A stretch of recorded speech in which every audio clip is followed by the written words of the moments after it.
Yun, oh, kumukulo, oh. Hmm. Ayan guys, oh, mukhang uulan na naman, nagbabadya guys. So ayan, oh, dilim na naman, oh. Mas malakas yung hangin. Sakto na naman tayo na kaya tayo sa loob mamaya sa bahay. So, sakto na, oh. Ganda nung ano, oh, yung nilagay ko na ano.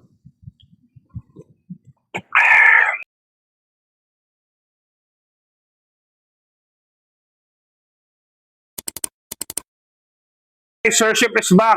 At medyo natagalan tayo. I'm back at magluluto tayo. Samahan niyo ako. Mag-backyard cooking tayo.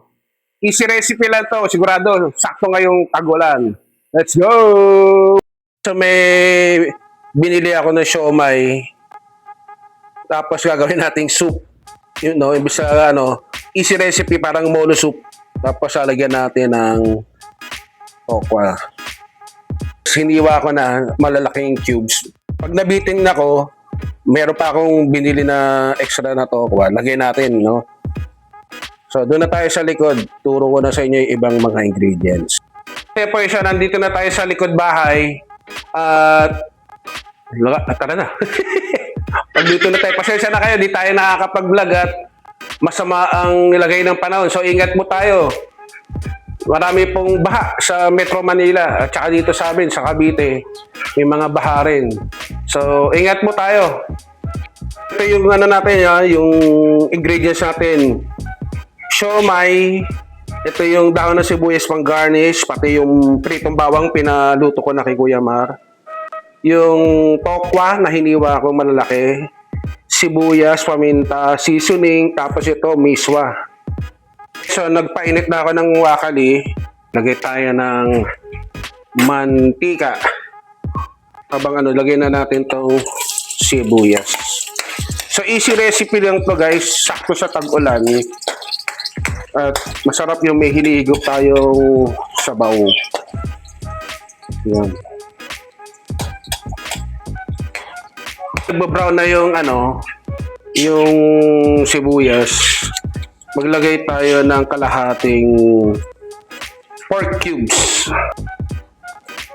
Yan, magbibigay lasa. So, sakto lang muna, no? Para matansya natin kung sakto. Mahirap yung maalat, eh.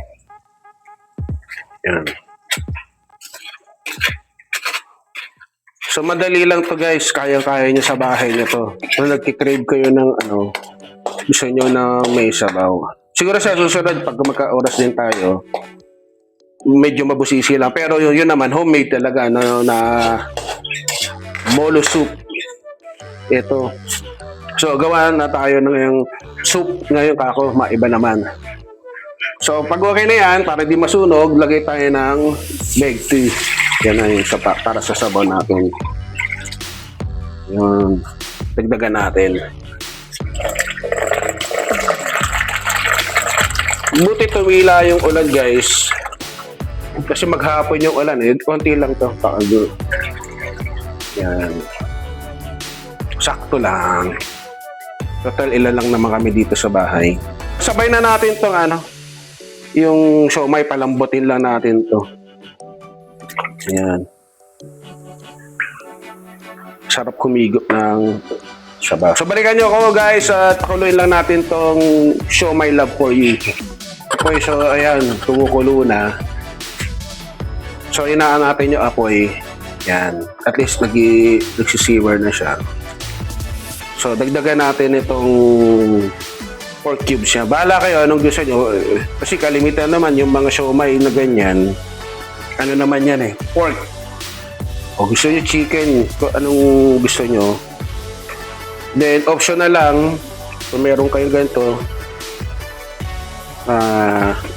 Lagyan natin ng ano, oyster sauce. Eh, may seasoning ako eh. Eh, kaso hindi ko pa nabubuksan. Bagong bili ko ulit. So, oyster sauce lang. Pwede naman din yung ano, yung toyo. Pwede rin.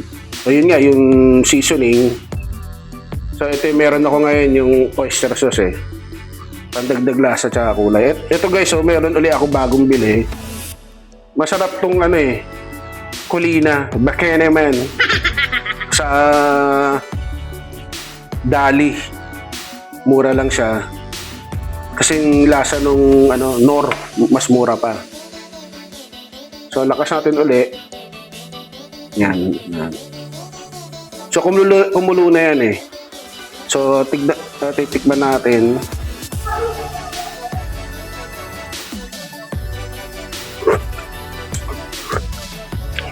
So, timplahan pa natin guys ng patis de gozaimasu. Yan. So, ito, mga 2 tablespoon. Yan. Na patis. Sakto. Uulan. Madaling recipe lang yan, guys eh. Madaling Tapos, paminta. Ping, ping, ping.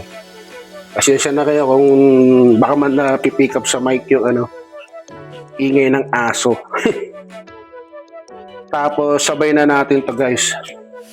Itong tokwa. Sarap yan. So, shoutout pala kay Nick po, kay Mike Ponic.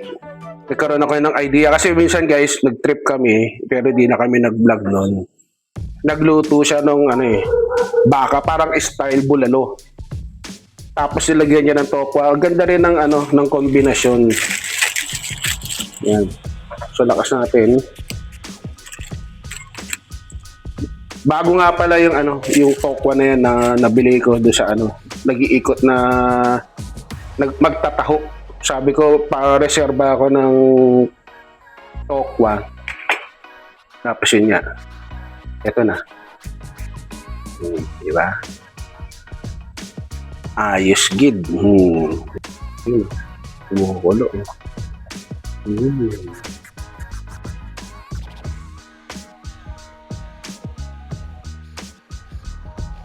Ayun guys, mukhang uulan na naman, nagbabadya guys. So ayun, dilim na naman.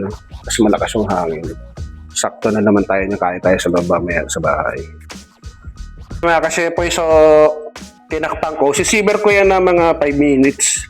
Then mamaya, lalagyan na natin yung iba pang mga ingredients. Sakto. Dilim na talaga. Baka mamaya, maabutan natin dito sa video, umuulan na. Stay put lang. Ito na Wow, ganda Nagtabaan na yung mga tokwa. So, lagyan na natin tong itong mga miswa. Yan. So, itong miswa, may alat na rin kasi ito eh. Kaya sakto lang. Tinigman ko naman bago ko, sakto na yung timpla natin. Ngayon, kung matatabangan yung mga kasama ko sa bahay, meron naman kami patis eh. Pero, sa ko, sakto na siya. Yun. Miswa. So, masarap yun yung tagpulan. Diba? Damihan natin, guys. Apoy. Kasi malakas din yung apoy eh. Ayan.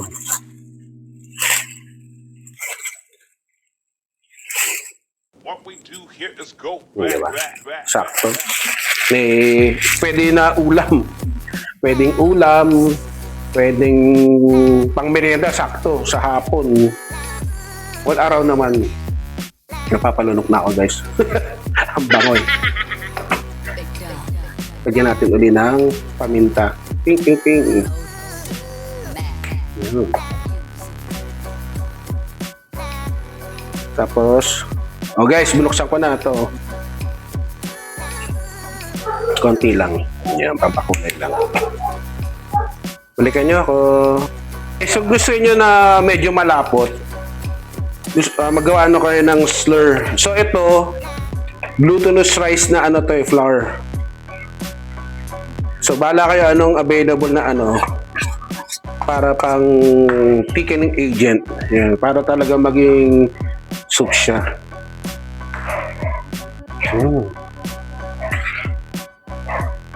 So, luto na yung namuuna. Yung miswa. Papatayin na natin to para hindi na lumabsa. Ayan. So, sakto na. Hindi ganong sobrang lapot. Hindi naman sobrang malabsa yung tayo sa loob. Guys, dito tayo sa loob ng bahay. Ang init. Tagal ng ulan. So ito, papakita ko na sa inyo yung finished product bago natin mukbangin. So, ano natin ng pampaganda, pampasarap din ito. Dahon ng sibuyas. Ayan. Tapos yung pinaano ko kay Kuya Mar na wangba. Ano hila natin kasi nabuo eh. Pritong bawang. Wow. So guys, salamat na tayo. Salamat tayo, Panginoon, sa pangalan ng Jesus. Salamat po. Amen. So tara, let's lapang! Tubi muna. May chili garlic ako eh. Pero mamaya ko nalalagyan. Sarap. First sip. Bawsa. Wow!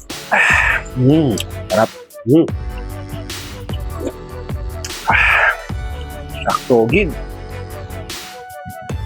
Hindi na ako nagana ng kanin. No, total, ano naman tayo. Pwedeng merienda lang eh. Kita niyo ba ako? So magano tayo ng pampagana. Although sinisipon na ako. Sinpo ko ng allergy ko. Pero yan. Chili, garlic. Ganda nung ano. Yung nilagay ko na ano. Yung tokwa. Guys. Binit. Sarap.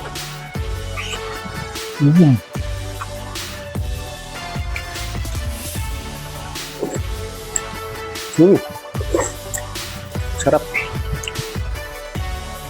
Init tong tokwa eh. Lambot. So maganda yung binili ko na tokwa. Shoutout sa'yo kay Kuya Taho. Walang panghe, walang ano. Tsaka ano, kala mo yung pang Korea, no? Ang lambot.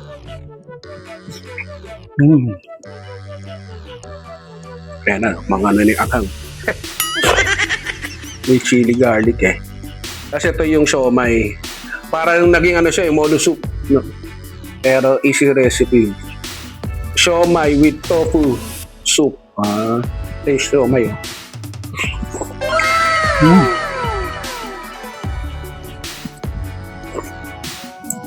Masarap yung ano eh, siomay din ng ano, ng dali, yung mura pa. Nag-crave kasi ako muulan nung nakaraan, naglakad ako para may exercise. Eh naisip ko, kung kayo masarap na ano, mainit ngayon tag-ulan, gumawa ako ng soup. Sabi ko, gawa nga tayo, experiment tayo guys.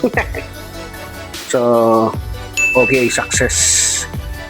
Easy recipe, no? So, baka maputol. Malambot yung ano, maano yung topo. So, masarap yung ano, merong pritong bawang na ko-compliment.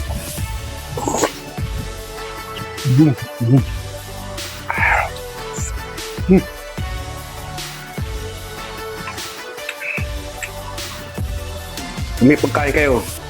Kain tayo. Sarap.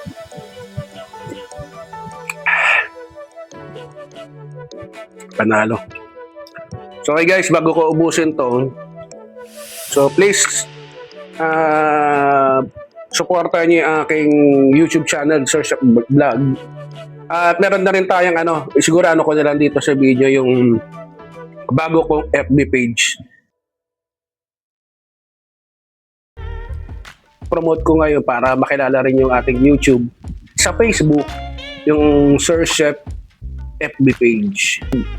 At doon sa mga nagpapa-shoutout, ano ko na lang yung pangalan dyan. Shoutout sa inyo, ingat kayo. At sa mga magsasubscribe, please hit the notification bell. Lagay nyo sa all para absorb kayo ng YouTube pag meron tayong chibog trip katulad nito, backyard cooking. At pag medyo gumanda-ganda yung panahon, food review naman tayo sa labas. So, dyan muna kayo. Peace, power, and God bless. Shut up.